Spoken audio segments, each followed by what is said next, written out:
Happy holidays. It's bourbonblog.com, and we are live with my good friend, whiskey maker of Whiskey JYPSI, Ari Sussman. He has trained so many wonderful whiskey friends, makers, been a part of so many distilleries. In fact, this is such an exciting project with Eric Church and everything you're doing. I just was so excited to get you on live to chat with you and taste with you. And I've already poured some. Cheers, Ari. It's good to see you. Cheers. Happy holidays. Thank you for having us. It's great to see you. It's great to virtually share a beverage with you. Oh, absolutely. And this one is, in fact, we titled the video as we were letting everyone know, join us live. And do ask your questions down below if you're watching us on X/Twitter. Tweet them back. Let us know what you want to hear.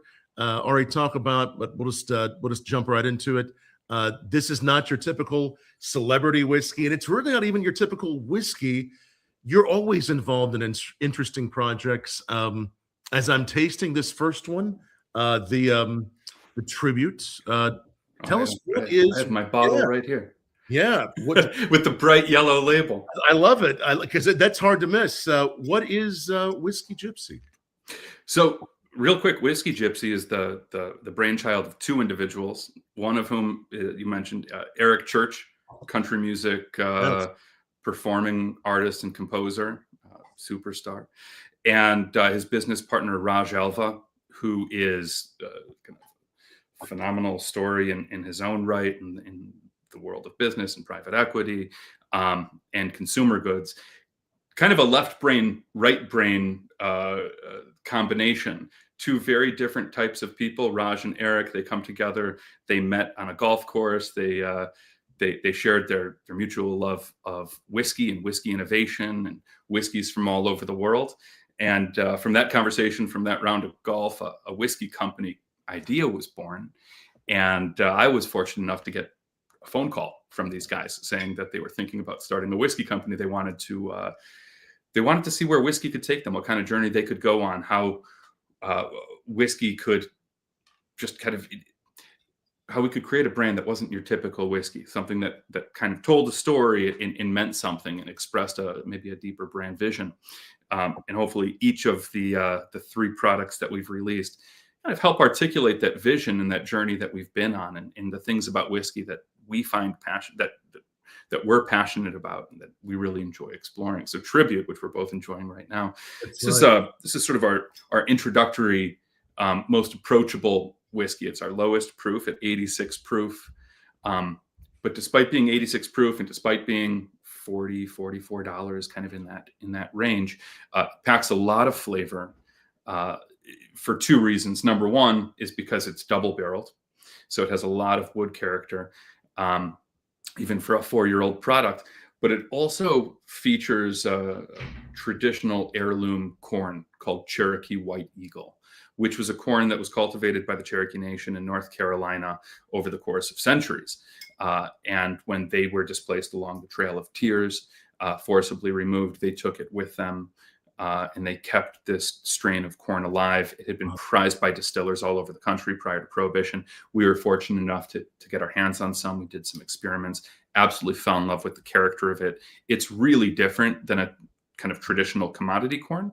And it contributes aroma and viscosity and all kinds of characteristics that you would generally not find in commodity corn, which is often used in whiskey. So we wanted Tribute to really help tell the story of selecting ingredients and being very specific and fastidious about using high quality ingredients that bring full flavor, not just ease of use and low cost, but really, we think about ingredients in the same way that a winemaker thinks about grapes, which is it's important to know what variety it is. It's important to know who grew them and where they grew.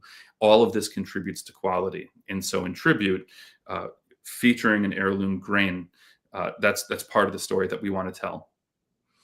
I'm enjoying this, and cheers. What a great tribute to actually really the search, the hunt for the right grain, for the right ingredients, because as you mentioned, with that background in winemaking, that's so much of a large part of the story that we often don't really get in whiskey? I mean, do we? I mean, this is something that you really, I mean, we get it sometimes with grains and whiskey, but we don't get it, I think, enough. Yeah. Why do you think that is? Why do you think that there's such hesitancy to talk about, sometimes what's in a whiskey, what it's made out of? I wonder why that is. I mean, I think that it could be something that's just inherent to the fact that we've thought more about the barrel or the age, um, or just grains being sourced from a variety of different places, right? Whether you're in Kentucky or you're in Minnesota, you're making a whiskey, you may be bringing grains in from other places. And sometimes I'm sure it's the case that grains may change over the years too. I'm not sure why that is. Why do you think it is? I mean, in the past, why is it not? Well, I think it's a great question. I think prior to Prohibition, there were a lot of regional styles of whiskey that featured specific varietals of grain. Right. But Prohibition was sort of the hard reset. And coming out of Prohibition, there was a lot of consolidation, a lot of homogenization, a lot of commodity grain that was not being grown on the basis of flavor, was being grown on the basis of high starch content per bushel and how many bushels could you fit per acre. And it was grown for efficiency and yield and ease of use and long-term storage, not for flavor. And so one of the things that we really wanted to reintroduce to part of a group of whiskey makers who are reintroducing, we think, high quality ingredients, working with farmers. Listen, it's not easy to grow heirloom full flavored grains. There's a lot of reasons why it's difficult. They're more susceptible to contamination. They're more susceptible to fungal problems just in the field. They're harder in many cases to harvest and to cultivate. They're lower yield. There's not necessarily corn and soybean subsidies in the same way that you would have with commodity grains. So there's a lot of reasons not to grow full flavored grains, but none of them are really good enough when we're thinking about how to make a great whiskey. We have to disregard ease of use and in sort of the more mundane ways of thinking about creating a commodity product, and really focus on, if we wanted to make the best whiskey possible, which grains would we use, which farmers would we work with, and that's part of the conversation that we hope to spark in the industry with products like Tribute. And the goal is not just to say, hey, we want to just scale this and have an abundance of whiskey. Part of it would go back to the question of where can you get that grain? Where can you get that that corn? And I would imagine that drives part of that conversation too, is what's available. Yeah, what's available. And we get to work with farmers, develop relationships with farmers to grow grain.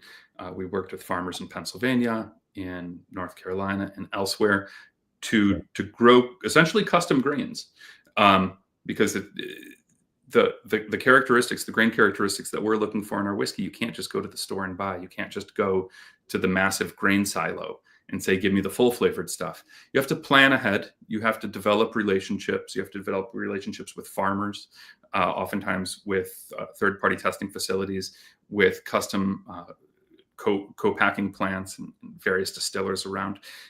So there's a lot of work that goes into it, but I think it pays off, because I think at the end of the day, that work yields better product. It also yields better conversation, and hopefully it pushes the entire narrative of the category forward. It's quality. It's a story. It's going right for the right grains, barrels, everything. The right people. Let's talk a little bit about, of course, for those of you that know Eric Church, country musician, and also the other co-founder, Raj. How did this all happen? How did they find you, and how did it unfold? And while we're doing that, let's pour a little bit of Explore, and then we'll talk. Absolutely. About it. Yeah. So, like I said, they met on a golf trip, and again, two individuals who, in the course of normal life, might not get paired with each other, but they do get paired in the course of a golf trip. They discover their mutual love of whiskey innovation. They're both world travelers. They both really enjoy whiskey. One thing that I find sometimes with celebrity brands or brands that are celebrity adjacent, or have a celebrity affiliate with them, is oftentimes that celebrity is brought in to appeal to a certain demographic, and often sometimes they don't actually enjoy whiskey, and they're very public about that they don't drink whiskey. This is not the case with the founders of Whiskey JYPSI. These gentlemen really enjoy good whiskey, and both have pretty superb libraries and shelves from their extensive travels all over the world, and strong opinions on what they like and what they don't like.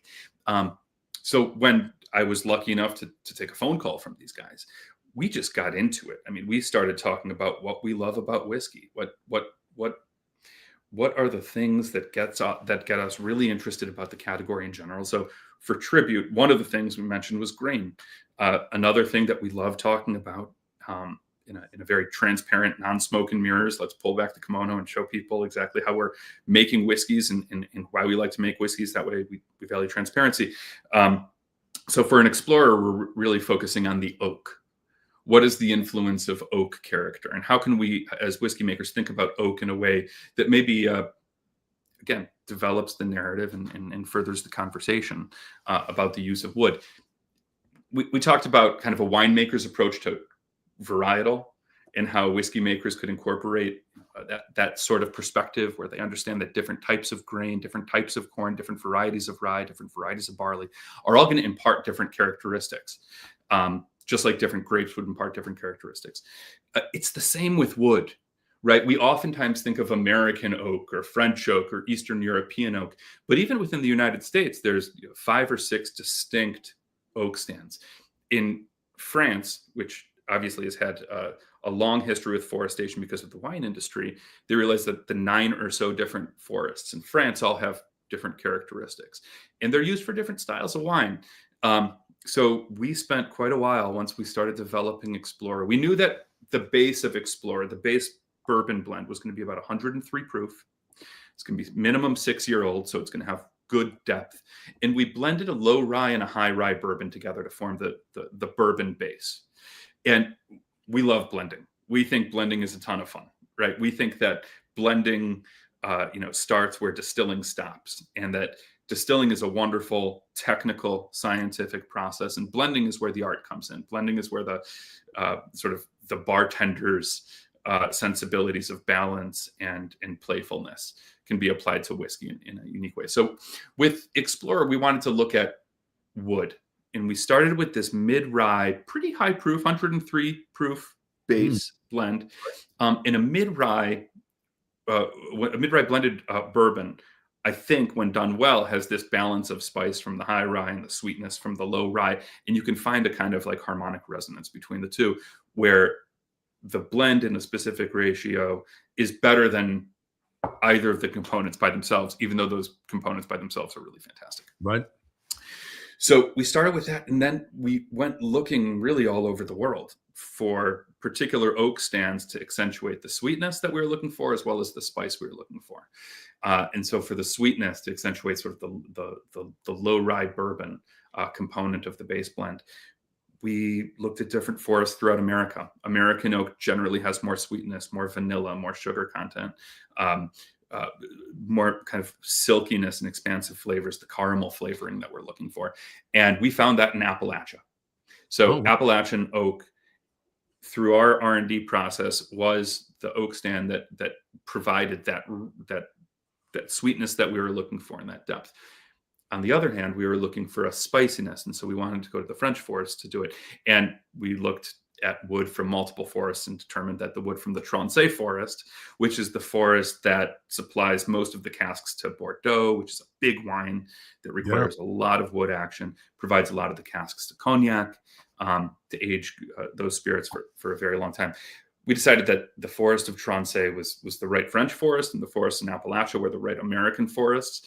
And that process of getting very regionally specific about the types of woods that we're looking at, again, it's kind of like how a winemaker might approach a project where you're really kind of putting the whiskey in the middle, and then you're framing it with the wood to kind of give it structure, to give it form, but to give it depth and highlights.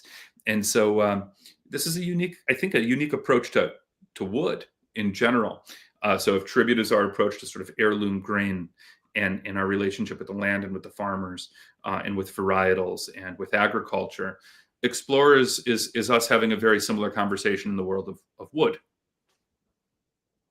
Yes. And And what you've done with this is just divine. This is so layered, so interesting, and really putting those, putting that wood at the forefront of what you're thinking about, I think really shines through here. Um, how many woods did you? I mean, how many different types of barrels did you try? So great question.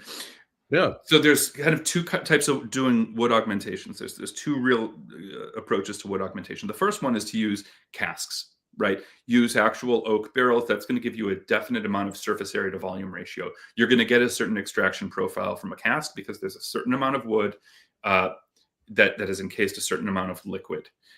In the real lever that you have is contact time, right? Because you have the surface area to volume ratio. That is set. That is it. That is going to be your constant. The variable is how much time is that liquid interacting with that wood. And to a certain extent, what is the ambient conditions? What's the temperature? What's the porosity of that wood? We really love using staves. And we're very transparent about our love of staves. And we love staves for a couple of different reasons. Number one is, in addition to being able to control that lever of contact time, you can also control the lever of surface area to volume ratio. So you can give a very heavy dosage of oak and then remove the oak from the liquid quickly. That's going to impart more sweetness, because sweetness imparts more quickly than astringency or tannin. So we love using casks. We love barrels. Barrels do some really amazing things. They breathe. They're very interesting vessels. But staves give whiskey makers the ability to have a lot more control than a barrel ever could, because you can adjust the surface area to volume ratio as well as the contact time, which gives you an entire another dimension to play with and to create layers of flavor. And so that's what we're doing here. Excellent. And again, we should let everyone know the best place to learn more about all of these whiskeys. And if you're just joining us, it's Ari Sussman. He's whiskey maker with Whiskey JYPSI. And take a moment, like this video, share it, retweet it, reshare it. That we want to make sure a lot of great people learn about Whiskey JYPSI tonight. And we always appreciate great people like you watching us and sharing it. It's whiskeygypsy.com, spelled JYPSI, whiskeygypsy.com. That's going to give you an idea of where you can find these. How many states are you in, by the way? Are you where can people find it besides right there? Is there a number of states? Great question. We're in something like 12 states. 12 states. Right. And we're also available online through the website. So right. If you go to the website, you'll be able to see if we're in your state, which stores, which accounts, which markets. And if we're not yet in your state, you can still buy the product. You can still purchase the product, sample it. Not just the whiskey itself, but all kinds of other cool stuff: hats, glassware, flasks, all the fun stuff that you want to be rocking this holiday season. Absolutely. And it's still, there's still time to grab a Hanukkah gift, a Christmas gift, or just a gift for yourself to enjoy for the season, as this is the right season for whiskey. Really, every season is, but especially this one. If you have questions for Ari, ask them down below. I think I did see one. What's it like working with Eric Church? It looks like it's an Eric Church fan that's asking us this. Yeah, so I'll be honest, and this is something that Raj and I kind of both laugh about, because I did not know who Eric Church was before he reached out, before I had a conversation with him. I was unfamiliar with his music because I'm ignorant and have my head under a rock, not for any other reason. So I got to know Eric as a person before I got to know him sort of as a celebrity or musician. I got to know him as someone.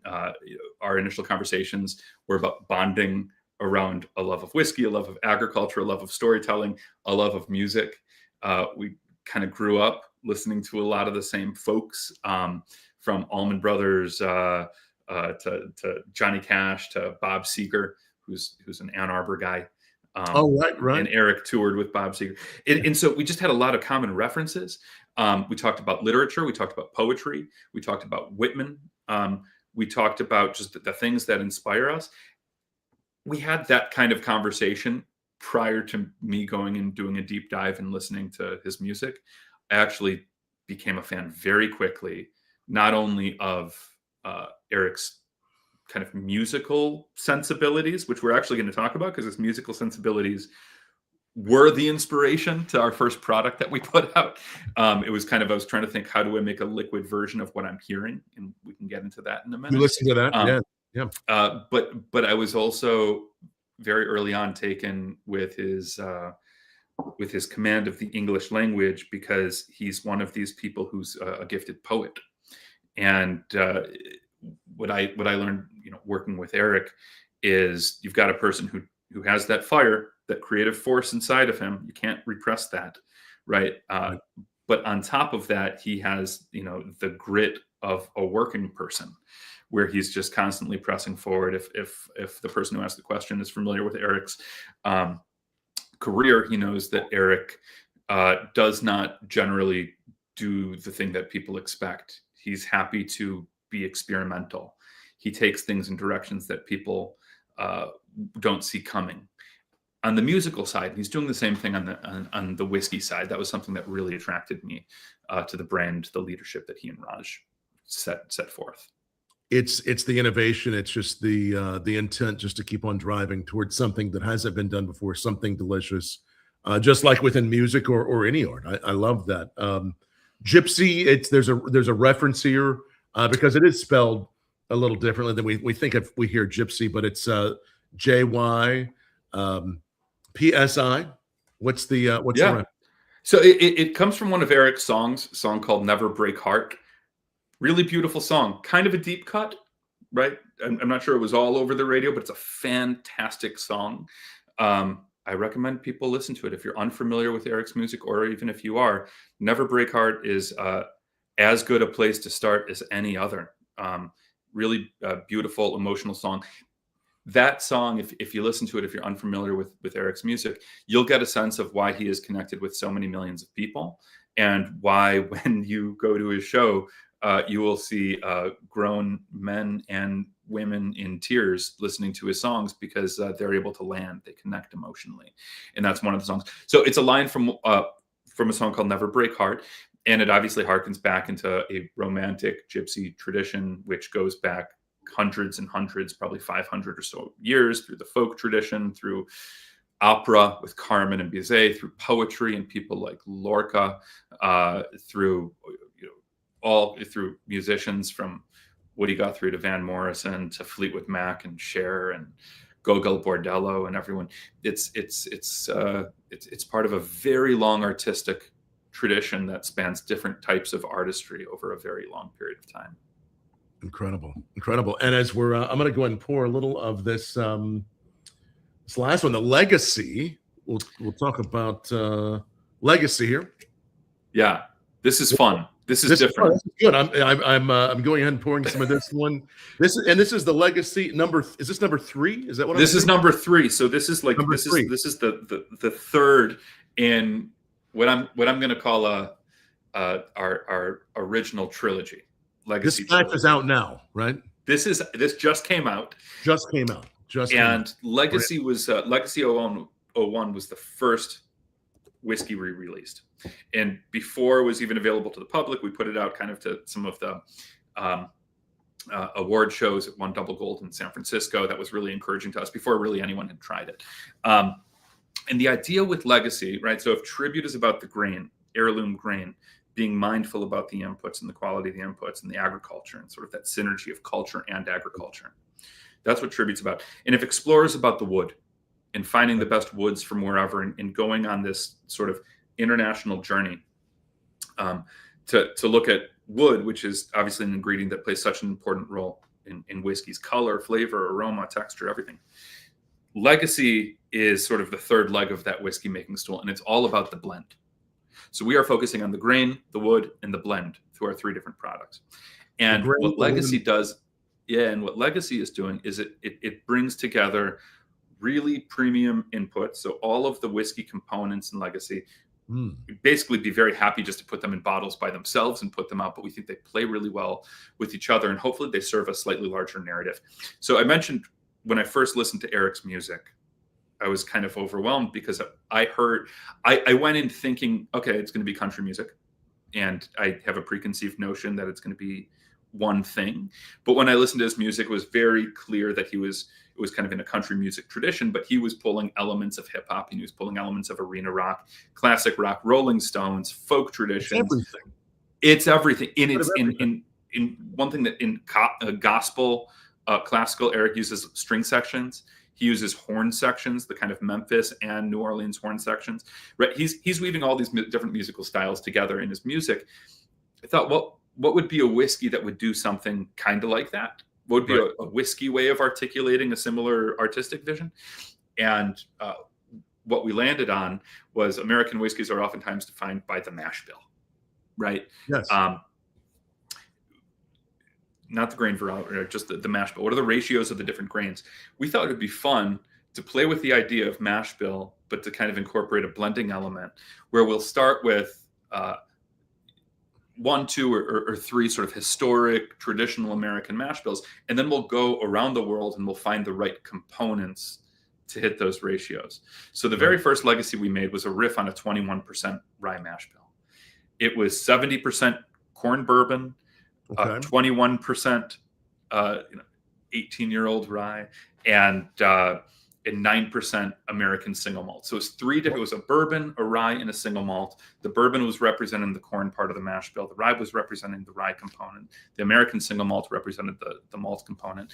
And what we had to do was find as many different types of whiskey as possible, prototype them, and figure out which one of those kind of best articulated the vision of the reconstructed mash bill blending technique, which is a whimsical, fun journey to go on. We started with the blending ratios and went out looking for the liquid. This is an inversion of the blending process, which is usually thinking about what are we going to put in it first, then we're going to find it.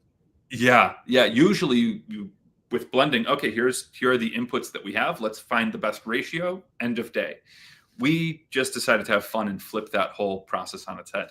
We knew what the ratios were, but we didn't know what the inputs were.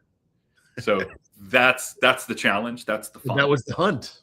That's the hunt, and it takes a very long time to do. So Legacy 1 was our riff on a 21% bourbon. Legacy 2, which came out last year, was our riff on a high rye bourbon, and it was again a blend of beautiful bourbon whiskey, and it had a corn whiskey, and it also had a 10-year-old Indian single malt.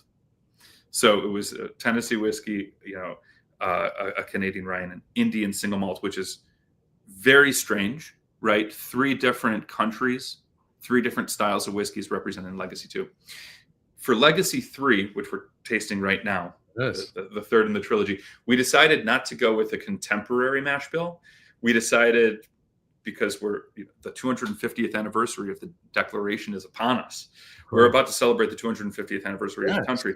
We thought it'd be fun to delve into colonial times and revolutionary times and find a historic mash bill to riff on. And what better colonial distiller to focus on or to be inspired by than George Washington? Of course. Right? Who, after he was president, became a distiller with the help of indentured servants, and produced many styles of spirits, including Maryland-style rye, apple brandy, peach brandy, all kinds of really fantastic spirits. And of course, in the past 15 or so years, that distillery, George Washington's distillery at Mount Vernon, has come back to life. So we thought it would be fun for Legacy 3 to explore a Maryland-style rye. And we did it. A Maryland-style rye was 60% rye whiskey, or 60% rye, about 30% corn, 10% malted barley. That's the mash bill that we had to reconstruct. And we did it by, we created a rye base of 8 to 12-year-old Indiana rye. Really nice blend that has both the grain characteristics of an 8-year-old, but the depth and the woodiness of a 12-year-old. And then for the corn component, 30% of it is corn. We use 20 to 25-year-old Canadian corn whiskey, which we rebarreled in American oak for 2 years. So beautiful. So this has some 20 to 25-year-old Canadian whiskey in it. Yeah, 30% of it. That's corn whiskey. That's corn whiskey, 100% corn whiskey. And you rebarreled in New American oak. New American oak. So it went right into new. Is this Chardo? Is it new Chardo? Yeah, New American oak, and it sat in a warehouse in Nashville to pick up additional wood character. Really old. You're beginning out with really old rye, and that's from Indiana, and then it's going into that Canadian element, older, really old whiskey, and then that you topped it off with the single malt from in that 8-year-old single malt from Virginia. From Virginia. But the real cherry on the top is when we shared this concept with our friends at George Washington's distillery at Mount Vernon.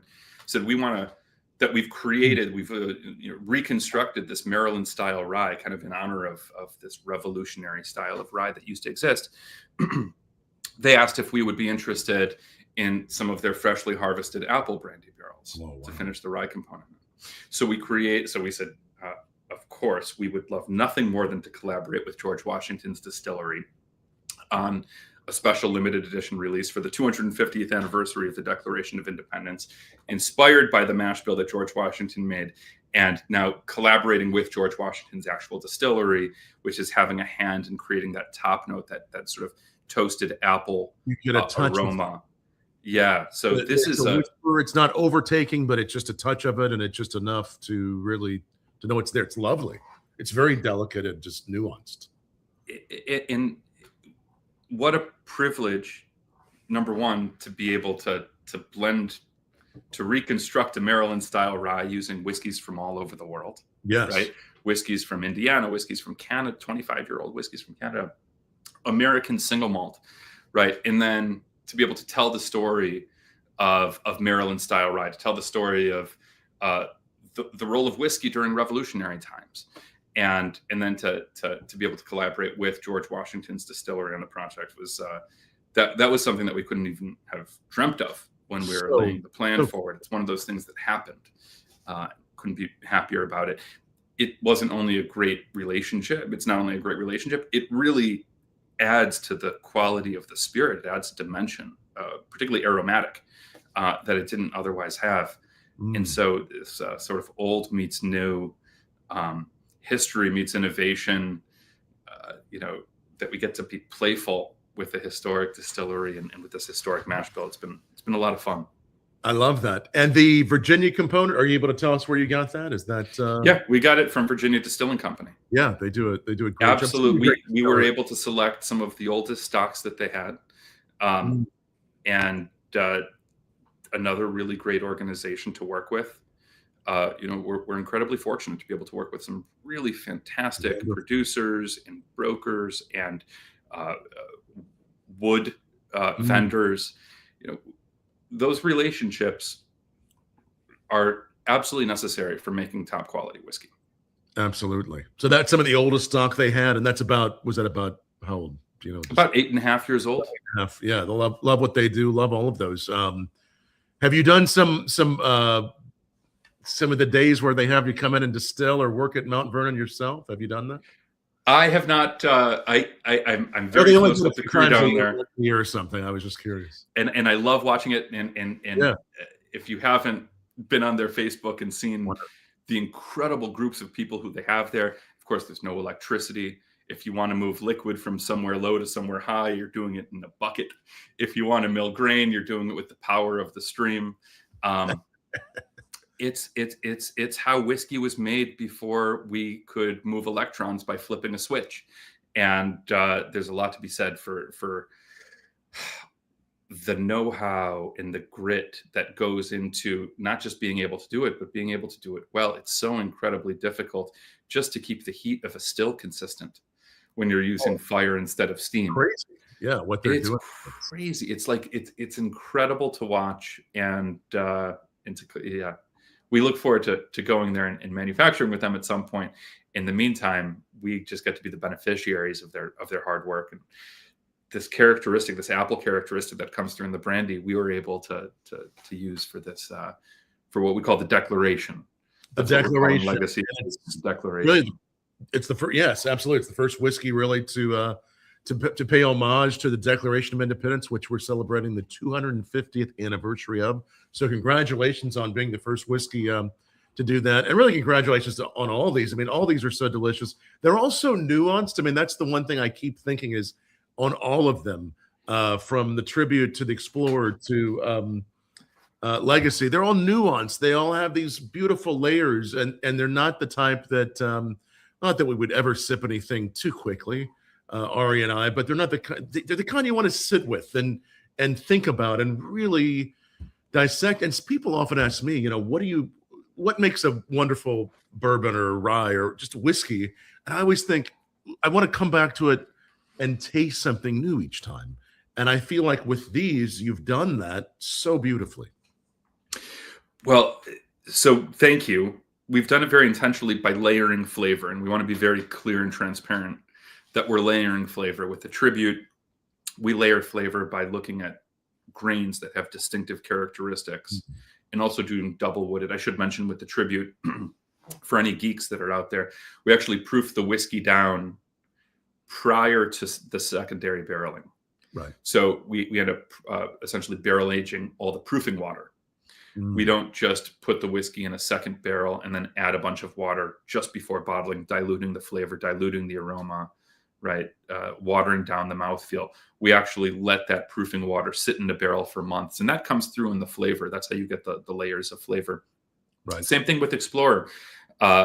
Understanding the different dosage rates, the different contact times of different types of wood from different forests and different countries and different climates can create layers of flavor that you couldn't otherwise if you just had one lever, say contact time. It's harder to create those layers of flavor.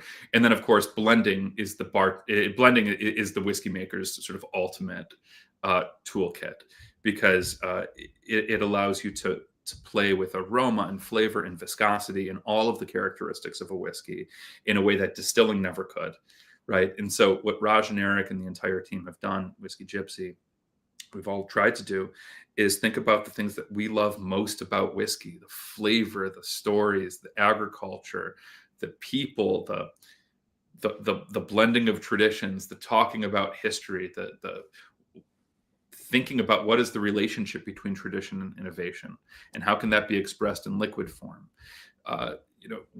It has to be good by itself without thinking about it, right? This is like, you have to just be able to taste any of these whiskeys and think, that's good. That's a necessary step, but I don't think that's like enough. There's a lot of great whiskeys out there. We should demand more of the products that we ingest, that we choose to purchase. So it has to be good. It should also spark something inside where you think, that's cool. That's a fun, innovative approach. And then I think even on a lower level, hopefully the whiskey not only tastes good, but maybe has some of these winks and nods, like, oh, we used wood from the Tronsay forest, or we like Appalachian oak, or we like this kind of heirloom grain. But I think even on a deeper level, it makes sense to think that a brand can exist to express a perspective of what whiskey making can be. And that's something that I think is really important to us. And you're really hoping that this inspires distilleries, other whiskey makers with this approach. I mean, I think it will. I think a lot of whiskey makers are starting to think in this way, but I think it's also, we want to also challenge consumers to ask the same kinds of questions of whiskey makers that wine consumers would ask of winemakers. Right. Has Eric told you when he finishes up a show backstage, is there one of these that's his favorite to pour after his show, or? Oh, it's on the stage during the show. Is it on the stage during the show? Does he have a set list of Yes. whiskeys? Does he go from one to the other to the other? Is there a? That's a great question. The whole alchemy of performance, I don't claim to know what he does. I do know that there is a cup that he drinks on stage. He has a little one of these logo that I have behind me, and then there's certainly a bar set up backstage before the show and after the show for the folks that are hanging out in the band and journalists. And it always helps, not on the rider, to not even have to know what it's going to be. It's going to be your own. I love that. These are all delicious. Again, we'll put the website up there once again so you can find it. Order it. It is whiskygypsy.com. You can find it there. Where to find it? Price points on each of these? Yeah, Tribute sits at that $40 to $44 everyday sipper, super approachable. I think at that price point, it packs more flavor than just about anything else out there. At 86 proof, 103 proof, the Explorer sits about $69 in that space there. And then Legacy, which is our annual release, the inputs are super rare, the 20 to 25-year-old corn whiskey, for example. So that sits at about $199 per bottle. And that one's limited supply. limited? Do you know how limited it is, or how many? Each legacy is different, just based on what the inputs are. Right. Again, we start with the proportions of each, and then we've got to go find the inputs, and then we've got to figure out what is the yield of those inputs. So the issue with legacy is it's a different quantity all the time, and it's really just about, sometimes it's a smaller batch, sometimes it's a bigger batch. This happens to be a smaller batch. It's really good. Get it while you can. Save one these will be for later. These collectors. Yeah, these are. Go back to it. You're mentioning American single malt, and I was just looking at my calendar. January 19th, 2026 is going to mark the first anniversary of American single malt whiskey as a federal recognition as a distinct category. You and I saw it, of course, for many years being made, but now it's its own category for 1 year. What do you think? I mean, what are your thoughts on that? It doesn't even feel like a year now. Yeah, so I should say that back in my days of working at the distillery at Michigan State University, one of the long-term projects that we did was making essentially a single malt a week on behalf of a very large malt house in Chilton, Wisconsin, that had cherry wood smoke and apple wood smoke and caramel malt and chocolate malt and every different malt that a brewer could ever use. We made single malts out of. And this was over a decade ago. Was able to see how just the spectrum of flavor available to a whiskey maker when you truly understood the ingredients that you use. And brewers know the different types of malts better in many cases than distillers know the different types of grains that they're using. So it's my hope that American single malt, in addition to being a really beautiful, robust, innovative category of American whiskey, it also can allow distillers to start discussing things like varietal. What type of grain, what type of malt am I using? Why am I choosing that malt? Why am I choosing a specific malting practice? Why am I choosing to malt it this way versus this way? How will this create a different product? And so I think anything that helps the consumer understand why the whiskey maker makes choices that they make is good for the industry as a whole. I think it can pull people in, make them even more interested, more in love with the spirits, more in love with the product. Frankly, I would love to see the bourbon community approach a little bit more of the sort of level of detail and transparency that I see in the single malt community. As far as the grains, the process, everything. Yeah, and I'd go so far as to say that there are a lot of similarities between the American single malt scene and the American rye whiskey scene, where we're playing with locations that aren't your typical locations. They're playing with maturation conditions and elevations and conditions that are very much unlike, say, Tennessee and Kentucky. Absolutely. Right. So we're seeing really, really great products coming out of the Pacific Northwest, out of the Rocky Mountains, out of New England, and sort of the reemergence of regional styles of whiskey that play to the strengths of those places rather than the sort of homogenization of style that we saw coming out of Prohibition even till today. Absolutely. I love what Virginia Distilling Company does. I love how that tastes in your legacy from the early days of Stratahands, or even smaller ones like Copper Fox, to even more recent ones. I love what has happened with American single malt, and I'm so excited that you're using it and everything you're doing. And of course, some forthcoming news that's in the next little while. What you all have a little bit planned there at Whiskey JYPSI? Well, first of all, it's been an incredible couple years. You've done a lot of years. We've launched a lot of really fun products, including some small LTOs that are fantastic. They're on the website. You can check them out. One of the things that we're really excited about in this coming year is honing down on a physical location, on a place that people can come and experience sort of the beating heart of what the brand is, like a tasting room, but more experiential than your typical tasting room, where our approach to whiskey making can be experienced for an afternoon or an evening, in a cocktail bar, in a seminar, in a concert. So we are going to be building out a location in Nashville, which is our home turf, where people are going to be able to have a whiskey experience unlike a whiskey experience anywhere else that we're aware of in the world. I love that. Do you have a location already, or just still looking at? Well, we've got a location. We've got, yeah. It's going to be a lot of fun. I think it's going to be a must visit place for whiskey enthusiasts. Certainly, the Kentucky Bourbon Trail is fantastic.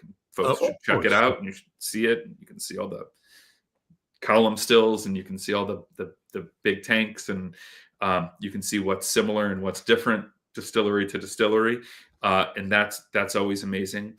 In Nashville, we're going to provide a different perspective. We're going to talk a little bit more about innovation, a little bit more about expression, a little bit about what can you do with those whiskeys once they're mature.